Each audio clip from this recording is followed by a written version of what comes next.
Shalom pemirsa yang kami kasihi, dimanapun Anda berada saat ini, kembali bersama dengan kami dari studio Voice of Seven, Jalan Tanjung Anom, nomor 7, Surabaya, Conference Jawa Kawasan Timur. Kembali kita akan mempelajari pelajaran Alkitab melalui diskusi Sekolah Sahabat, di mana pada saat ini adalah kedua narasumber kita.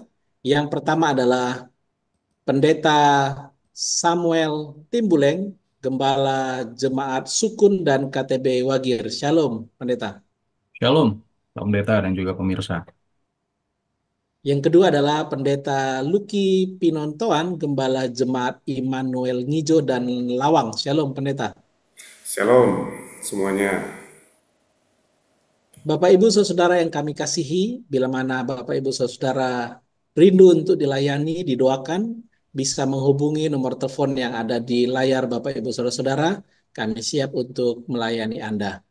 Pada saat ini kita akan memulai diskusi ini. Terlebih dahulu kita akan berdoa. Kami mohon kesediaan Pendeta Luki untuk berdoa. Kita berdoa. Tuhan di surga, terima kasih untuk kesempatan yang indah. Kami boleh mempelajari nanti akan pelajaran yang indah ini. Dari manapun kami berada untuk menyaksikan pelajaran yang indah ini. Biarlah Engkau dapat memberkati dan dapat menuntun kami semua. Khususnya juga untuk kami akan menyampaikan pekabaran ini.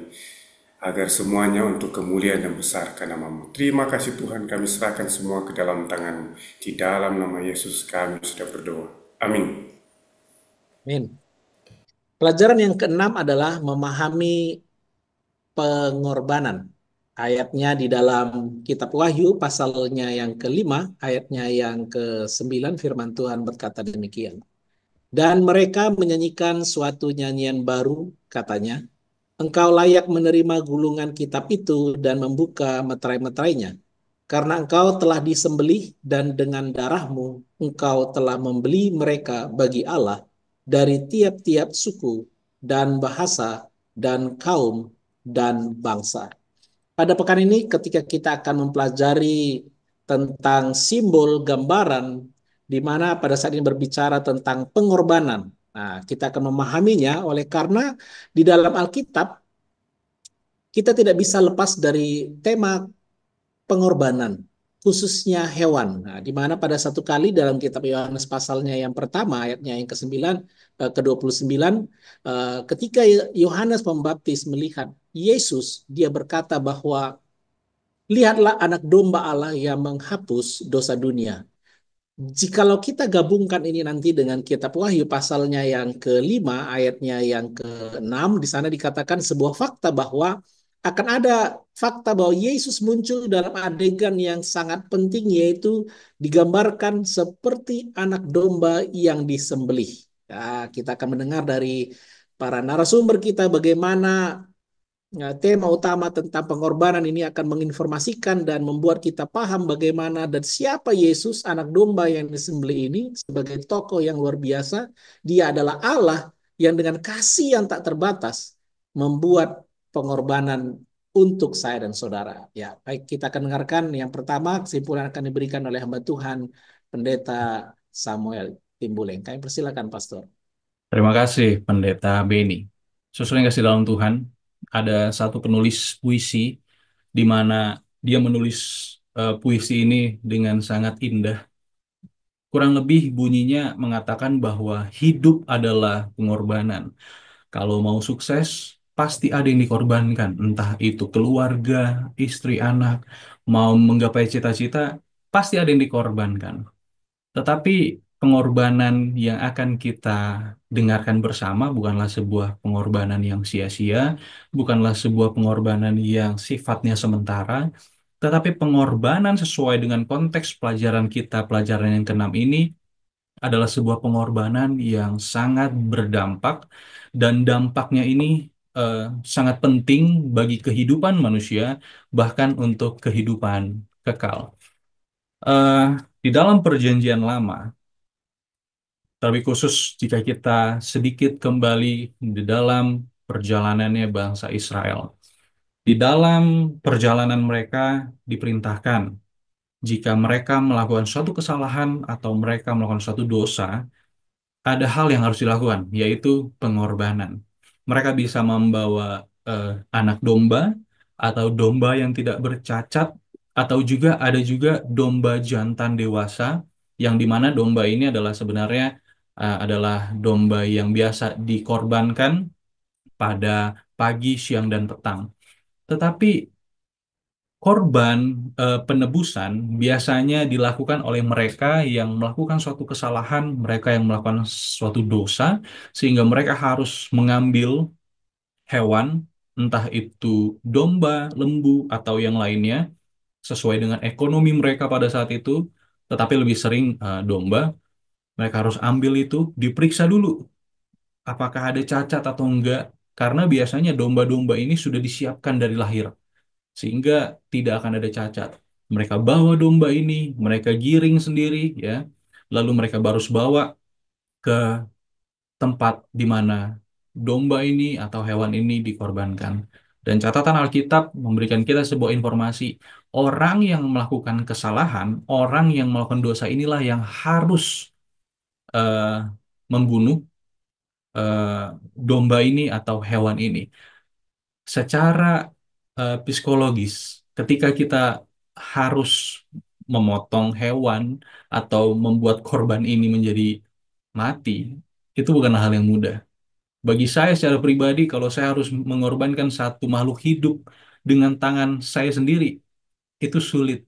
Karena pasti dia akan teriak, dia akan menangis. Wah, suatu hal yang cukup tidak bisa secara pribadi saya lihat. Banyak orang beranggapan bahwa pengorbanan itu kejam, betul. Pengorbanan itu mengerikan, betul. Dan ini adalah satu yang tidak adil. Saya yang melakukan dosa, tapi makhluk hidup lain yang harus mati karena dosa saya. Dan itulah yang terjadi pada perjalanan bangsa Israel dan seterusnya.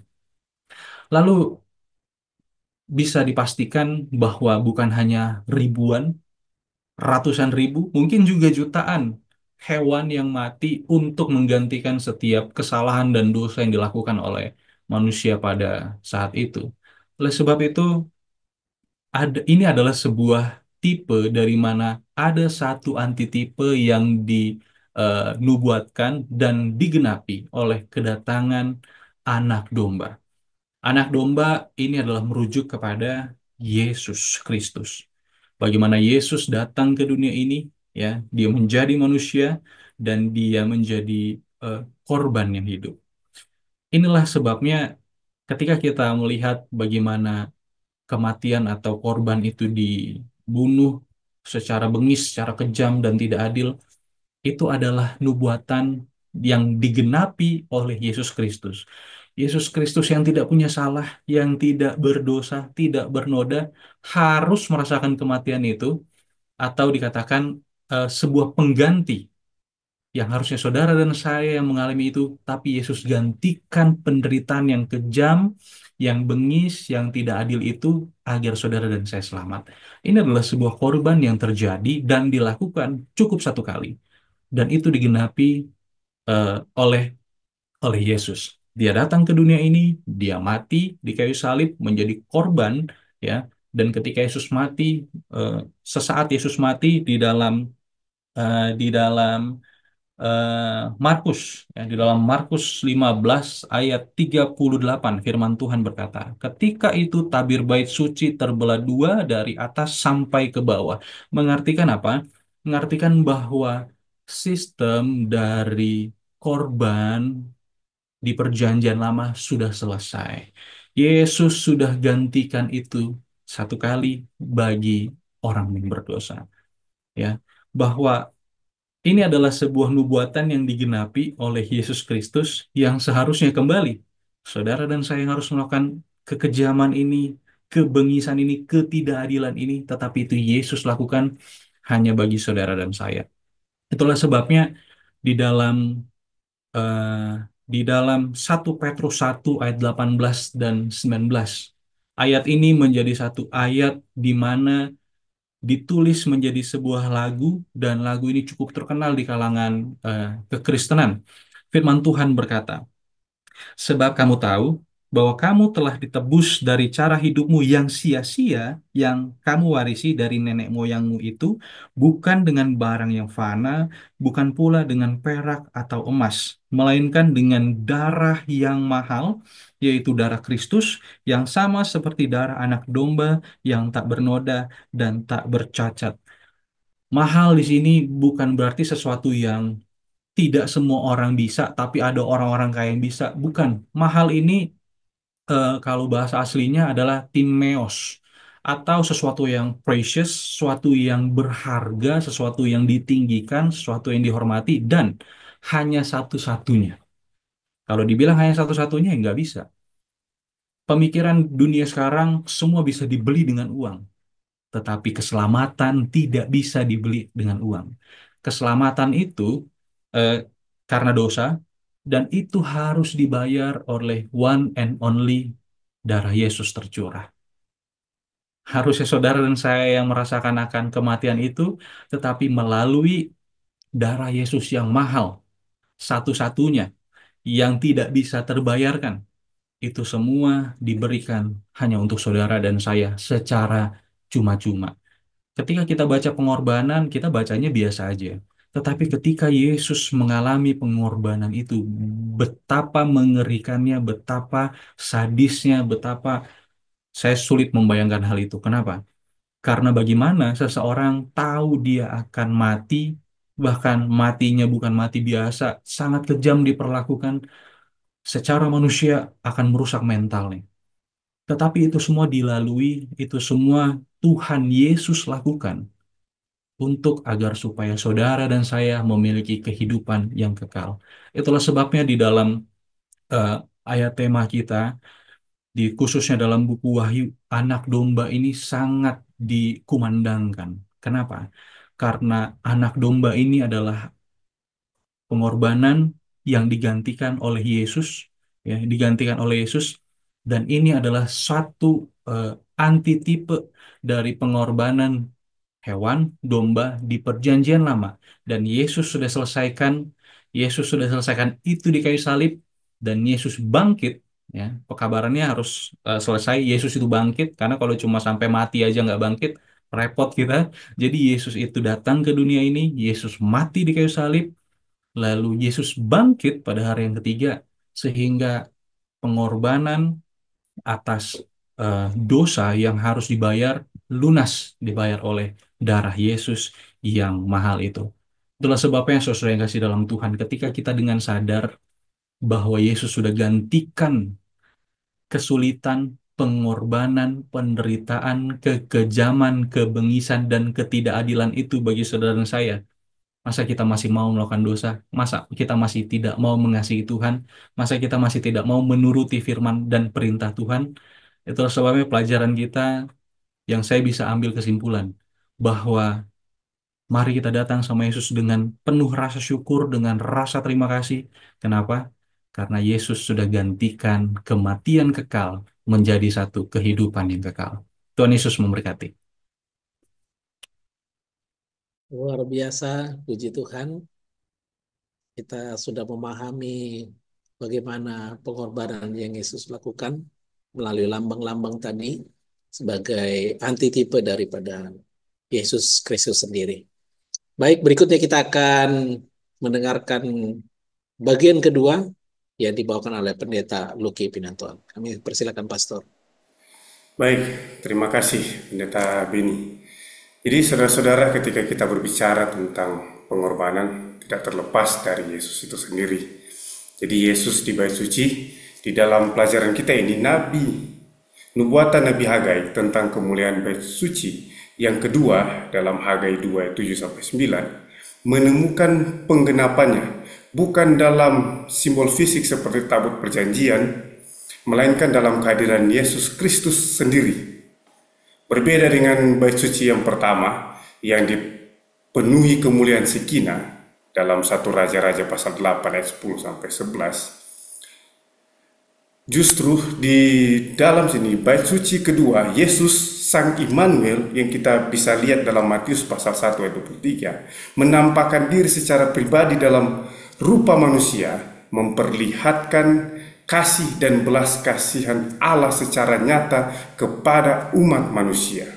Matius pasal 8 ayat 3, di dalam Kristus Allah melangkah keluar dari balik tabir kekudusan dan hadir di tengah-tengah manusia yang seperti yang sudah dikatakan tadi, manusia yang berdosa. Dia menjangkau mereka dengan sentuhan kasih dan penyembuhan. Pemazmur mencerminkan kedatangan ini menyatakan bahwa engkau bukanlah Allah yang berkenan kepada kefasikan. Mazmur pasal 5 ayat 5. Namun juga mengakui bahwa oleh kasih setia Allah, manusia berdosa dapat masuk ke rumahnya dan menyembah dengan takut akan Dia.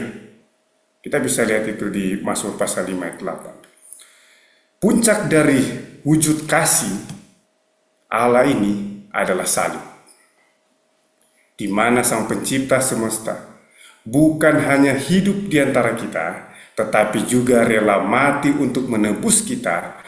Maka salib menjadi wujud kasih terbesar dari Allah. Makanya sudah dibilang tadi, penebusan Yesus itu sendiri.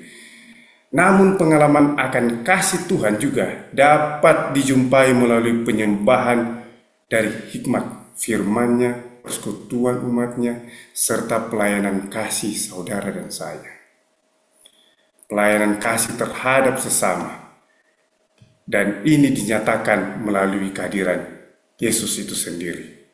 Dan bahkan saudara-saudara, ketika kita berbicara pelajaran ini, penglihatan para nabi seperti Yeskiel dalam Yeskiel pasal 1 ayat 26, bahkan Yesaya dalam Yesaya pasal 6 ayat 1-5, dan juga Yohanes dalam Wahyu pasal 4 ayat 5 dan 7 ayat 11, mengungkapkan suatu pola yang konsisten mengenai kekudusan dan kemuliaan Tuhan di ruang takhta surgawi. Dalam semua penglihatan ini, makhluk surgawi menggarisbawahi kekudusan Tuhan dengan seruan apa? Kudus, kudus, kudus. Begitu sangat kudus Tuhan itu. Dalam Yesaya pasal 6 ayat 3, dan bahkan kita bisa lihat juga dalam Wahyu pasal 4 ayat 8, menunjukkan bahwa kekudusan ilahi adalah karakter utama yang diperlihatkan kepada umat manusia. Reaksi para nabi seperti seruan Nabi Yesaya tentang kenajisan, bahkan tangisan Yohanes atas ketidaklayakan manusia dalam Wahyu pasal 5 ayat 4 mencerminkan bahwa kesadaran ketidaklayakan kita manusia yang berdosa, begitu banyak kesalahan kita, begitu banyak pelanggaran kita. Namun penglihatan ini tidak berhenti pada ketakutan bahwa saya ini manusia berdosa. Tidak berhenti kepada ketakutan dengan keterbatasan kita sendiri, melainkan mengarah kepada pengharapan melalui karya penebusan. Walaupun ternyata kita manusia yang berdosa, kita sadar ada satu penebus yang luar biasa. Hanya melalui darahnya, sudah dikatakan tadi dalam Imamat pasal 16 ayat 2, dan bahkan dalam Wahyu 5 ayat 9 ayat inti kita.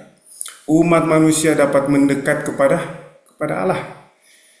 Bahkan dalam penekanan Wahyu 4 ayat 11 bahwa Tuhan layak menerima pujian karena Ia telah menciptakan segala sesuatu, dan pernyataan Yesus di dalam Yohanes pasal 14 ayat 9 awal bahwa siapa yang melihat Dia telah melihat Bapa, menyatakan suatu tema yang besar, pencipta dan sebut, dan Yesus itu penebus, Kristus yang sangat luar biasa. Jadi saudara-saudara, akhirnya salib menjadi pusat dari pewahyuan ini, yang menyatakan kasih Allah, pengorbanan dirinya, yang menunjukkan betapa dalamnya kejatuhan manusia yang hanya dapat ditebus melalui salib.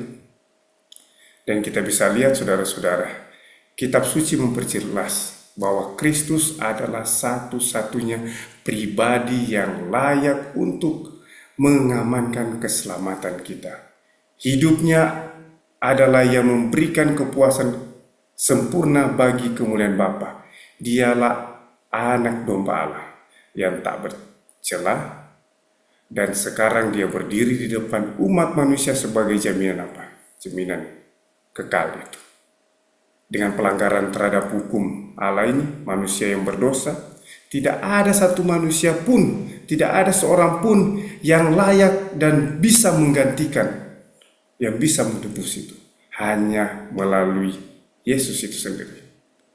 Oleh karena hukum ilahi itu sama sucinya seperti Allah sendiri, maka hanya Yesus yang setara dengan Tuhan saja dapat mengadakan tebusan bagi pelanggaran hukum dan memulihkan kembali selaras dengan Kristus. Kristus mau menanggung semuanya yang harusnya kita tanggung. Kristus mau menanggung setiap kesalahan kita dan serta begitu banyak dosa yang kita lakukan. Kristus rela turun ke dalam penderitaan untuk menyelamatkan umat yang berada dalam kebinasaan.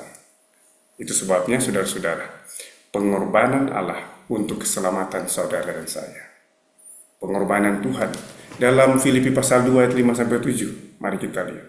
Hendaklah kamu dalam hidupmu bersama menaruh pikiran dan perasaan yang terdapat juga dalam Kristus Yesus, yang walaupun dalam rupa Allah tidak menganggap kesetaraan dengan Allah itu sebagai milik yang harus dipertimbangkan. Lihat ayat 7, apa dia bilang? Melainkan telah mengosongkan dirinya sendiri dan mengambil rupa seorang hamba menjadi sama dengan manusia. Dia mengosongkan dirinya, menjadi perenungan buat kita, saudara dan saya. Ketika kita dalam kehidupan kita, bisakah, siapkah kita untuk menjadi bukan siapa-siapa, untuk bisa berhubungan dengan sesama, rela berkorban dengan keluarga, tetangga, bahkan kerabat kita? Seberapa siapkah saudara dan saya untuk menjadi bukan siapa-siapa, mengosongkan diri? Kalau kita betul-betul mau seperti melihat, kita lihat Tuhan itu yang luar biasa, kita juga mau ketika dia minta kita harus melakukan hal yang sama untuk bisa mau berkorban. Jadi demi kemajuan, demi pertumbuhan kita, ketika kita betul-betul mengasihi Tuhan, kita menghargai pengorbanan Tuhan, marilah kita benar-benar harus rela, benar-benar harus betul-betul memuliakan Tuhan di dalam setiap kehidupan kita. Terima kasih. Pendeta Beni, saya kembalikan. Baik, puji Tuhan. Jadi kita sudah memahami bagaimana pengorbanan ya, karena biar bagaimanapun tema utama daripada pelajaran keselamatan adalah pengorbanan melalui Yesus Kristus yang digambarkan tadi dengan berbagai lambang bahkan dari upacara-upacara di bait suci. Terima kasih kepada kedua narasumber kita. Kita akan tutup dengan doa oleh hamba Tuhan Pendeta Samuel. Kami persilakan Pastor. Mari kita berdoa. Bapa kami yang di surga, kami datang dengan penuh kesadaran kami, dengan penuh kerendahan hati kami, ketika kami boleh kembali belajar, mendengarkan, dan membacakan firman Tuhan. Bagaimana pengorbanan Yesus Kristus di kayu salib telah menggantikan setiap ketidakadilan, setiap kengerian, bahkan sudah melunasi akan setiap dosa umat manusia. Terima kasih atas pemberian yang luar biasa. Kami mohon Tuhan, kami sebagai manusia yang banyak kelemahan, banyak hal yang terjadi dalam kehidupan kami, sehingga mungkin kami lupa, kami tidak sadar atas pengorbanan yang Yesus sudah berikan dalam kehidupan kami. Saat ini kami mau datang dengan penuh kerendahan hati kami, agar kiranya kami boleh terus disadarkan bahwa kematian Yesus sudah nyata bagi kami, bahwa kami sudah siap untuk merasakan akan bagaimana kebaikan Tuhan nanti di surga. Sehingga di dalam kehidupan kami boleh menjadi satu saksi bagi orang banyak, bahwa kami juga sudah ditebus oleh darah anak domba. Terima kasih Tuhan atas pelajaran yang sangat baik. Kembali terus mengingatkan kami akan pengorbanan Yesus di kayu salib. Kiranya kami terus boleh memandang akan kasih dan kebaikan Tuhan, sehingga dalam setiap kehidupan kami boleh tetap menjadi saluran berkat, sehingga ketika Tuhan datang yang kedua kali, kami didapati setia, siap masuk ke dalam kerajaan Tuhan bersama Sang Juru Selamat kami yang hidup. Terima kasih kiranya melalui media ini boleh menjangkau banyak orang dan boleh memberitahu bahwa ada Tuhan yang hidup yang sudah menggantikan akan setiap penderitaan bahkan dosa dunia ini. Dalam nama Yesus kami telah berdoa. Amin. Amin. Baik, terima kasih kepada kedua narasumber dan juga pemirsa yang kami kasih. Tuhan memberkati.